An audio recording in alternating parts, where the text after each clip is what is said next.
ছোট্ট সোনামণিরা, এখন আমরা শিখব ব্যঞ্জন বর্ণ।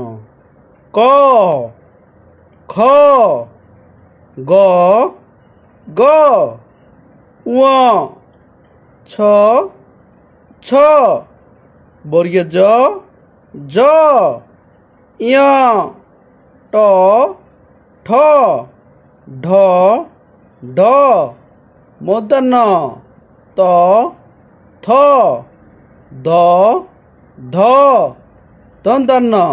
আমরা আবার বলছি ক, খ, ঘ, গ, ঙ, ছ, ছ, বর্গের জ, জ, ঞ, ট, ঠ, ড, ঢ, মূর্ধন্য ত, থ, দ, ধ, দন্তান্ন।